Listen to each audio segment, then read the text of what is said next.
Sisterly love is a bond that is rivaled by none, one that cannot be broken.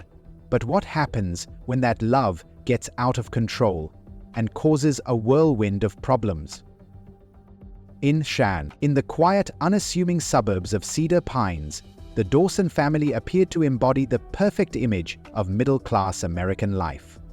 James and Amina Dawson, the devoted parents of two twin daughters, Jasmine and Michelle, were widely regarded as pillars of the community, upstanding, responsible, and devoted to their faith. To their neighbors, the Dawsons seemed to have it all: a stable home, a strong religious foundation, and well-mannered daughters who adhered to their parents' values and expectations. James, a retired military officer, upheld strict principles of discipline and order, while Amina, equally traditional, prioritized appearances and societal expectations. To the outside world, the Dawsons appeared to be the epitome of middle-class respectability. However, beneath the surface, a silent and deeply buried truth began to stir. Jasmine and Michelle, with their matching jet-black hair and striking green eyes, shared an unbreakable bond. From an early age, they were inseparable, moving through life as if connected by an invisible thread.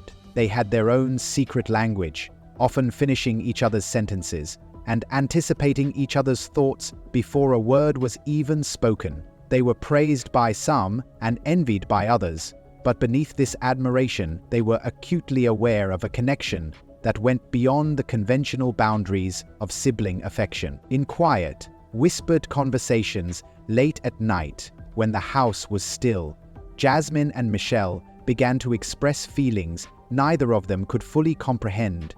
Subtle glances, lingering touches, and moments of exhilaration and guilt became part of their secret world. They knew instinctively that what they were feeling wasn't something they could ever share with their parents, especially not their father, James, who lived by a rigid code of discipline and military precision, or their mother, Amina, who was deeply rooted in conservative values. James Dawson, a man of unwavering principles, had always emphasized discipline and order. To him, any deviation from his moral compass was a flaw that needed correction. Religion played a central role in their lives, and James insisted that the girls conform to a life of traditional roles: marriage, family, and respectability. Religion played a role he saw to kind of set standard. He had little tolerance for anything that he saw as a threat to their family's reputation or moral code. His belief was that a normal life consisted of marrying, settling down, and raising a family, a life he was determined to see his daughters live. Amina, on the other hand, adhered to a strict view of the world shaped by her own upbringing. Her fear of societal judgment led her to internalize rigid beliefs about what constituted a respectable life. To Amina, any deviation from these norms was not only frowned upon, but viewed as something that could bring shame to their family. Both girls, feeling suffocated by these expectations, learned to suppress their true selves. They played along with their mother's efforts to arrange dates and future marriages, pretending to be interested in the boys she tried to set them up with. However, deep down, they knew these fantasies weren't theirs. They harbored a secret that could never be revealed to the world: their love for each other, that could ultimately destroy everything their parents believed in. As the twins reached adulthood, their bond only grew deeper. Their connection evolved beyond mere affection, becoming a complex relationship that they couldn't deny. Yet, living under their parents' watchful eyes, they had no choice but to conceal it. Amina's relentless questioning of their dating lives became a source of dread, as each mention of a potential suitor felt like a tightening noose around their shared secret. It wasn't just about hiding their feelings from the world anymore. It was about suppressing a truth they could no longer ignore. Amina, noticing their lack of interest in relationships, began to suspect that something was amiss. She saw their behavior as unnatural, attributing it to a lack of guidance that could eventually be corrected with the right influence. James, with his military-like precision, shared his wife's concern and concluded that something had to be done. They believed their daughter's unusual closeness wasn't just sibling affection, but a deviation that required intervention. Determined to maintain their family's reputation, they decided that Jasmine and Michelle needed to be confronted. They sought outside help, convinced that their daughter's bond could only lead to ruin if left unchecked. It was a cold December evening when the Dawsons gathered for what began as a seemingly ordinary family dinner. However, beneath the surface, an air of tension permeated the room. James and Amina, disguising their interrogation as casual conversation, began to prod their daughters about their lack of interest in marriage, their strange behavior, and the growing concerns from others in the community. The questions were subtle but insistent, leaving Jasmine and Michelle feeling cornered, their secret hanging like an unbearable weight over the table. Jasmine felt her palms grow clammy as her father's sharp eyes bore into her. His voice, once filled with calm authority, now carried a cold edge of suspicion. "Jasmine," he began, "tell me, why have you shown no interest in any of the boys your mother has introduced? Is there something wrong with you? Or have we failed to guide you properly?" Michelle stiffened beside her, casting a worried glance at her sister. Her heart pounded in her chest, the weight of their secret pressing down. "Nothing is wrong, father," Jasmine replied, her voice trembling despite her best efforts to sound composed. "We've just been focusing on other things." Amina adjusted her posture, her expression a mix of concern and disapproval. "Other things, you say? Like what, exactly? What could possibly be more important than settling down, finding a husband, and starting a family? That's the future we've always envisioned for you." Jasmine felt her throat tighten, the room spinning around her. "We're not ready, mother," she whispered, her voice barely audible. "We've been thinking about our futures, but in ways that don't involve what you think we should pursue." James's jaw tightened. "And what exactly do you mean by that? You've always been close, but now this? Do you think your mother and I raised you to become strangers to each other?" His eyes flickered with a mix of disappointment and confusion. "Tell me, are you hiding something from us?" Michelle could feel the panic rising inside her. Her hands trembled as she stared down at her plate. "No, father," she said, her voice almost inaudible. "We're not hiding anything." But James and Mina were not convinced. They had seen glimpses of discomfort in their daughters before, and now those signs were far too glaring to ignore. They had built their lives on foundations of faith and conformity, and the thought of anything threatening that order was unbearable. The dinner dragged on, the tension suffocating. The twins' deflections only seemed to fuel their parents' suspicions further. James and Amina, once convinced they could fix whatever had gone awry, now questioned everything they thought they knew about their daughters. The love they once assumed would bind them was unraveling, leaving only questions, unanswered, unresolved, and tearing at the fabric of their family. That night, as Jasmine and Michelle lay awake in their shared room, the weight of their secret pressed down on them more than ever before. They could hear the faint creak of the old house settling into darkness, but for them there was no peace. The silence was deafening, filled with the echoes of their parents' questions and accusations. Jasmine turned to Michelle, her voice barely above a whisper. "They're suspicious. They know something's wrong." Michelle nodded, her expression hollow. "We can't keep this up forever." Tears welled in Jasmine's eyes. "What if they find out? What if everything we've tried to protect is gone?" The room seemed to shrink around them, the boundaries between them and the world outside closing in. They had long since lost any hope of normalcy, but now the fear of discovery loomed large, threatening to shatter the fragile world they had built together. For years they had lived in fear of this moment, but nothing could have prepared them for the wave of rejection that followed. "You're still here? Wow, wonderful. While you are, do you know that subscribing would allow you to know whenever we post a video? Why do you think you did that? Sometimes I see people do that." Caught off guard, Jasmine and Michelle exchanged nervous glances. They had always feared this moment, the day when they could no longer keep their secret hidden. But they weren't prepared for the intensity of the hostility that followed. James, unable to contain his growing frustration, lashed out, accusing them of being selfish and ungrateful for rejecting everything he had worked so hard to instill in them. His words were sharp, cutting deep into their sense of self-worth. Amina, her voice trembling with anger, followed suit, condemning them as a disgrace to the family, a disappointment too large to ignore. She reminded them of the moral teachings they had been raised with, the importance of family, honor, and tradition. When their facade finally broke, and Jasmine and Michelle confessed, hoping for at least some measure of understanding or compassion, their parents' response was one of pure outrage. Amina, shaking with rage, called them sinful, an abomination in the eyes of God. James, equally enraged, declared that they would see a psychiatrist first thing in the morning. He warned them that if they didn't change, he would expose their secret to the world, telling anyone who would listen about their sickness. The words cut deeper than any wound. This wasn't just a reprimand, but a complete betrayal of who they were at their core. Jasmine and Michelle had always known their parents wouldn't understand, but they hadn't anticipated the level of hatred and rejection they now faced. That night, as they lay in their shared bedroom, the weight of their emotions became unbearable. Hurt, anger, humiliation, and a deepening sense of despair.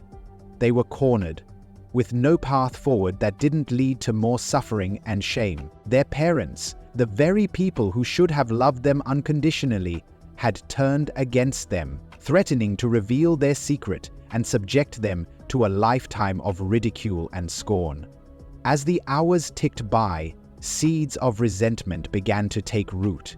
For the first time, they entertained a thought they had never dared to consider, a way to end their suffering and escape the people who sought to destroy them. In the darkness, with only each other for comfort, they began to plan.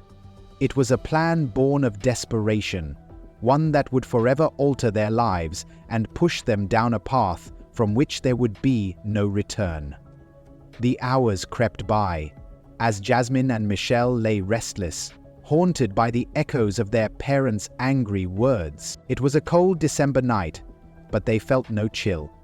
Instead, they were consumed by the tightening grip of fear and rage, a storm that only grew stronger in the silence of the Dawson household. In the bleak darkness, they whispered to one another, plotting a future free from their parents' condemnation, a life where they could finally be true to themselves without hiding.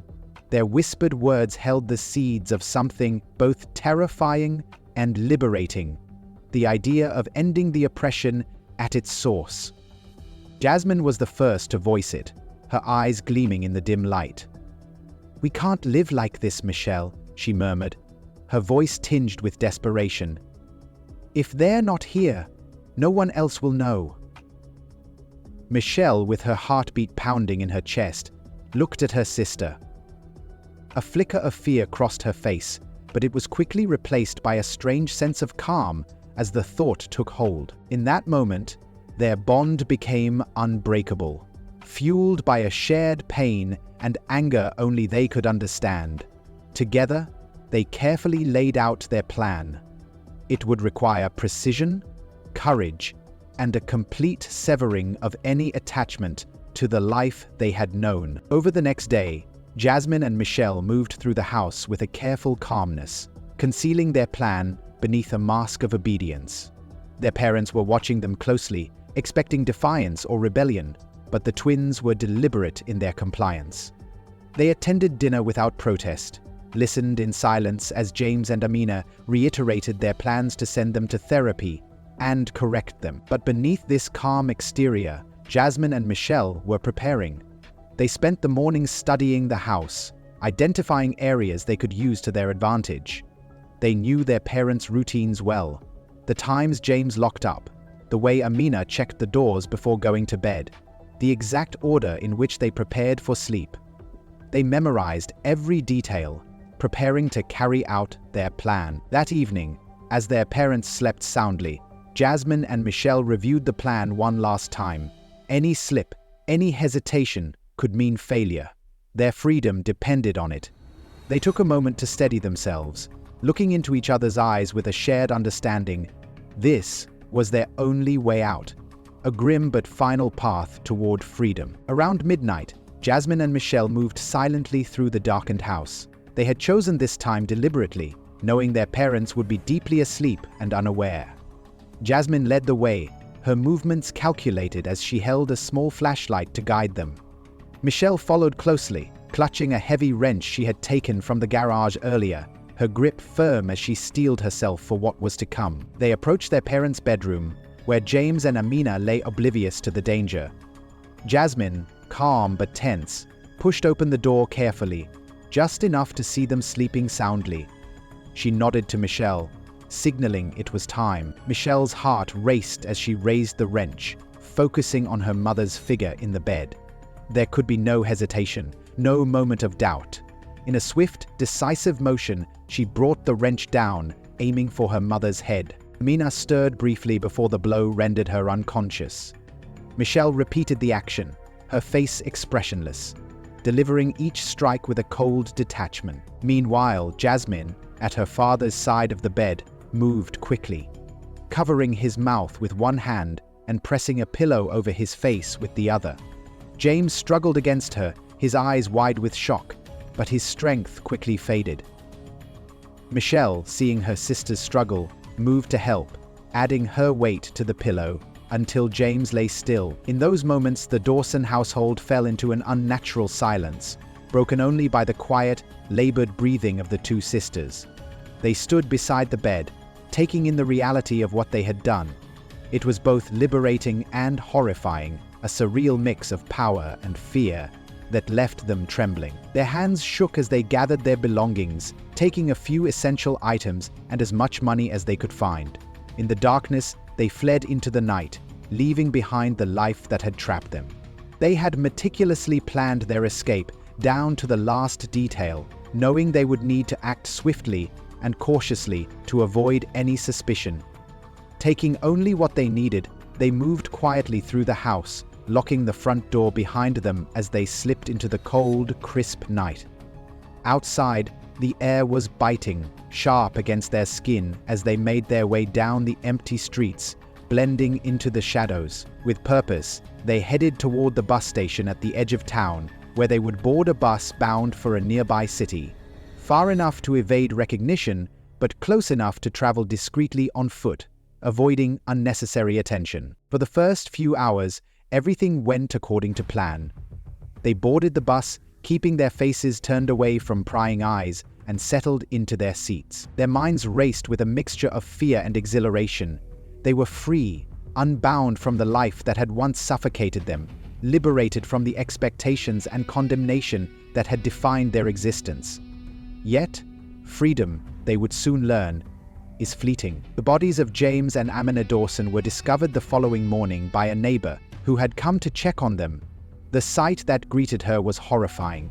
The lifeless forms of two once beloved members of the community, slain in their own bed. The news spread rapidly, shocking the town and sending ripples of fear throughout the community. The police were called, and an investigation was launched, with detectives combing through the Dawson home for clues. As the investigation unfolded, it didn't take long for suspicion to fall on Jasmine and Michelle. The twins had vanished without a trace, leaving behind no indication of their whereabouts or their plans. Detectives interviewed friends, neighbors, and relatives, piecing together the tensions that had simmered beneath the surface for years. The family's strict values, the twins' reluctance to date, and the argument that had taken place just days before the murder pointed to a potential motive. In their search, detectives uncovered a series of hidden journals in the girls' room, private writings documenting their struggles with identity, their fears, and their longing for freedom. These journals painted a tragic picture of two young women trapped in a world that refused to accept them, forced to hide their true selves out of fear and shame. The revelation of the sisters' relationship shocked the community further, fueling speculation and condemnation. To some, the murders were an act of pure evil, a calculated betrayal of family trust. To others, the journals told a different story. Two young women pushed to the brink by a society that had left them no other choice. The twins' freedom came to an abrupt end 2 days later when they were apprehended at a small motel on the outskirts of the city. A tip from a motel worker who recognized them led the police directly to their location. When the police arrived, Jasmine and Michelle were taken into custody without resistance. In the interrogation room, they sat side by side, expressions unreadable as detectives questioned them. They refused to speak, offering no explanation for their actions or justification for the lives they had taken. The evidence, however, was overwhelming. The journals, the accounts from neighbors, and the fingerprints left at the scene all pointed to their guilt. In court, they showed little emotion. Their faces remained blank as the prosecution detailed the gruesome events of that December night. They listened in silence as the judge pronounced their sentence, knowing they would never again see the freedom they had longed for. The story of Jasmine and Michelle Dawson became a haunting reminder of the consequences of secrecy, repression, and the devastating toll that societal expectations can exact on those who dare to defy them. Some viewed the twins as monsters, cold-blooded killers who had betrayed the very people who had raised them. Others saw them as tragic figures, victims of a world that refused to accept them for who they were. In the years that followed, the Dawson murders became a cautionary tale, whispered in hushed tones by those who had once known the family. The house where the murders took place remained empty, a silent reminder of the horrors that had unfolded within its walls. Its once pristine rooms were tainted by the memory of bloodshed and betrayal. As for Jasmine and Michelle, they spent their days in separate prison cells, their lives forever bound by the dark secret they once shared. What had once been a source of strength and comfort, their bond, had become a prison of its own, chaining them to a past they could never escape, and memories they could never forget. Thank you for watching the video. Please like, share, comment, and subscribe to be notified of future videos.